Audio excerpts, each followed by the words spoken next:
Dear students, today I am taking up the poem A Far Cry from Africa, written by Walcott. This poem will be analyzed into two lectures. Before we begin the poem, let's know something about the poet. Walcott was a West Indian poet, a playwright who was born in the small island called St. Lucia. He had a mixed ancestry, Black, Dutch, and English. Some of his remarkable poetic works include In a Green Night, The Fortunate Traveler, and Omerus, published in 1990. He was awarded Nobel Prize for Literature in the year 1992. So, now let's come to the historical background of this poem. Kenya is an African country inhabited by different tribes. Kikuyu is the major tribe who started Mau Mau rebellion. It was in response to the British colonialism in Kenya in 1950s. It was an uprising for independence, which resulted in Kenya becoming a polarized and divided land. Some Kikuyu people supported the colonizers who suppressed the rebellion in a violent and inhuman way. Many people were killed. It has been reported that some 11,000 Kikuyu, 100 Europeans, and 2,000 African loyalists were killed in the conflict. This Mau Mau rebellion or Mau Mau uprising forms the main historical background of the poem. In the poem, the poet shows his mental frustration resulting from the violence and conflict as well as his hybrid identity.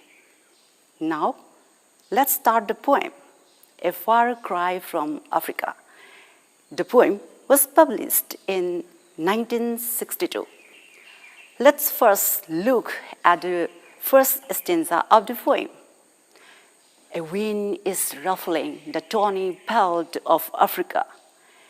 Kikuyu, quick as flies, battened upon the bloodstreams of the world.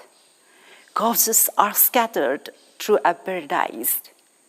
But still, the warm kernel of carrion Christ wastes no compassion on this separate dead. Statistics justify and scholars seize the salience of colonial policy. What is that to the white child hack in bed? To savages expendable is used. In the beginning line, a wind is ruffling through the tawny pelt of Africa. Africa is being compared to an animal having the tawny pelt, which means brownish yellow-colored skin of an animal.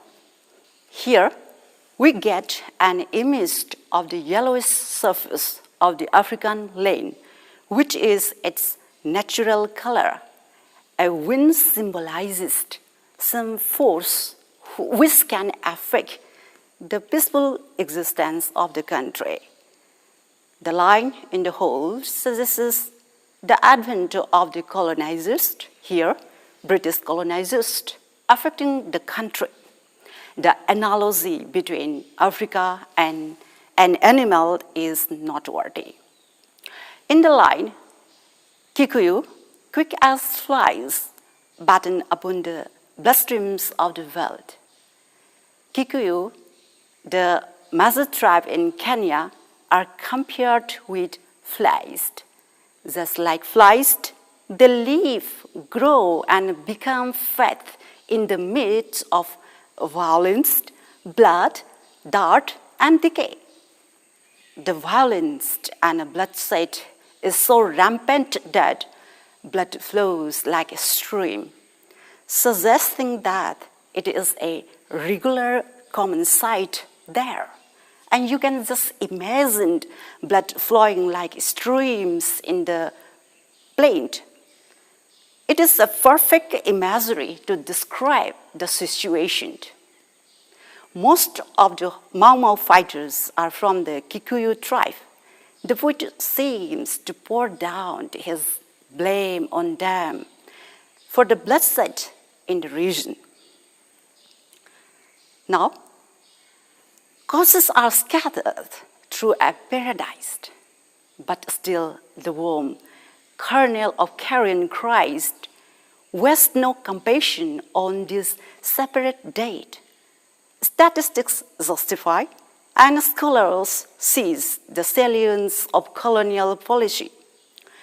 These lines provide an unfailing picture of the aftermath of colonization in Africa. Sheer conflict, hatred, and carnage. We can clearly see that the poet turns his blame on colonialism. The attack is on the British colonizers. Everywhere is littered with dead bodies in a country which is like a paradise to its native people. Though Director Walcott does not mention the Mau Mau rebellion here, he alludes to it. Again, worm is like kernel of carrion, that is, in the world of death and decay, worm becomes someone holding a high rank. The worm goes on to show no compassion on this separate date. Here, colonizers are compared to worms which have no compassion on that bodies and consume all those dead and decayed. In the same manner, colonialism too exploits its victims mercilessly. It excuses every possible benefit they can take out of the colonized. It is ruthless and unsympathetic. Such is the behavior of the colonial policy. Such colonial behavior is not a lie, as it is well recorded in the official statistics as well as in the writings and observations of learned scholars. In the lines, "What is that to the white child hack in bed, to sabbathist, expendable as used?" the poet asks, what is the relevance of that colonial conflict to the white child killed in bed? Again, he asks, what is the relevance of that colonial conflict to the innocent savages, here, the Africans? Here, the poet refers to the killing of an innocent white child by an African because of its color. Because of that incident, the whole of African people are treated as an individual who has killed the child. So, they are treated as things that can be exterminated, just like Jews, who are massacred by Hitler because he thinks the Jews are no longer useful to the country. Just like the treatment meted out to the Jews, the native Africans are also to be exterminated. The first stanza gives us a pen picture of the disturbance created in the country owing to the entry of the colonizers.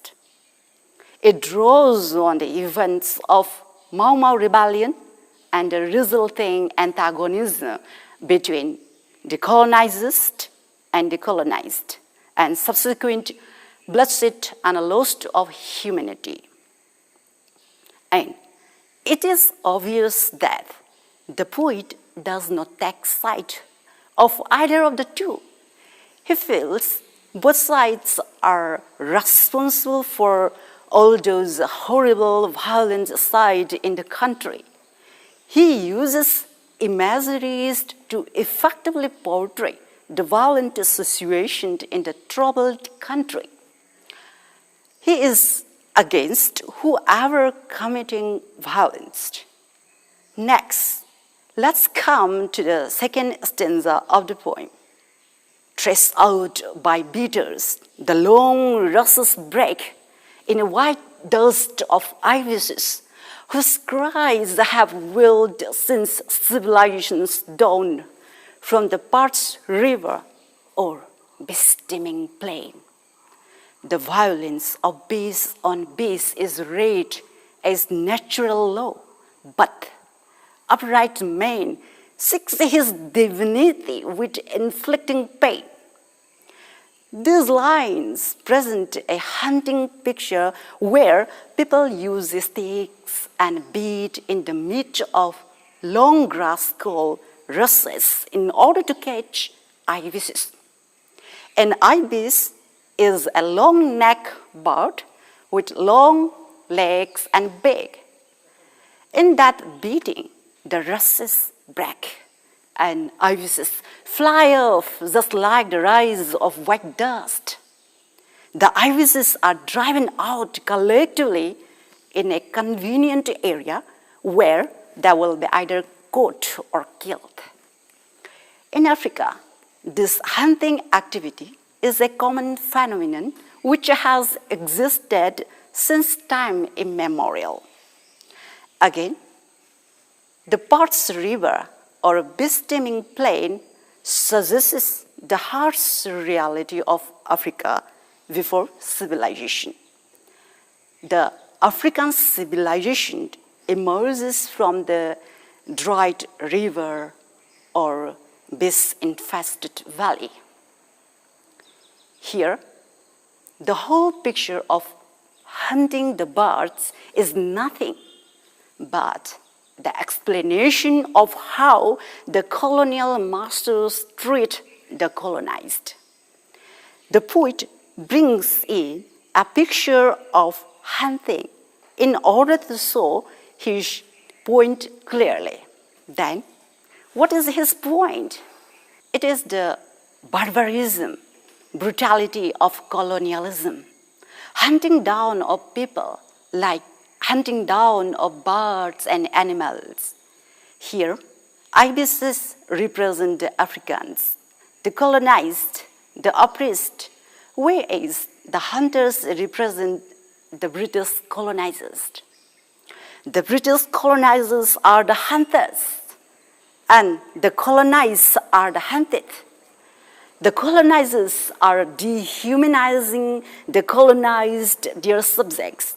This is how the relationship between the colonizers and the colonized works.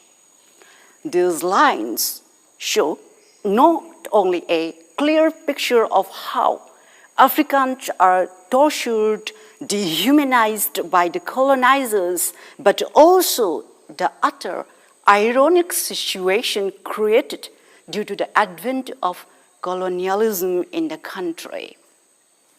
The Africans, who were previously the beaters, the hunters, the oppressors, become the ibises, the hunted, the oppressed themselves, under the inexorable, mighty hands of the British colonizers.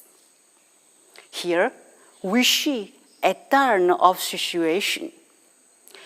Again, let's analyze the lines. The violence of beast on beast is read as natural law, but upright man seeks his divinity with inflicting pain. In the case of animals, they kill one another, which is justified on the grounds that, first, they do it for food. For their survival, is they cannot arrange an alternative means for their food. Second, is they do not have a developed brain like that of humans. Moral conscience is almost absent in them. In the case of human beings, it is quite different. They have got much developed brain, by virtue of which they can sort out what is right or wrong. But such upright principled, high-minded humans commit violence, kill one another, not for food or for survival, but for seeking his divinity, his fame, his superior godly status. They inflict without pain to others and claim their superiority, their divinity. They feel it is their moral obligation to kill people, to be in a divine status. In these two stanzas, Directorate Walcott is talking about the advent of colonizers in Africa and subsequent unimaginable violence, conflict, and racial tension with the use of beautiful, convincing images, simile, and metaphors. And here is the end of today's lecture. The remaining portion of the lecture will be done in the next lecture. Until then, have a nice time.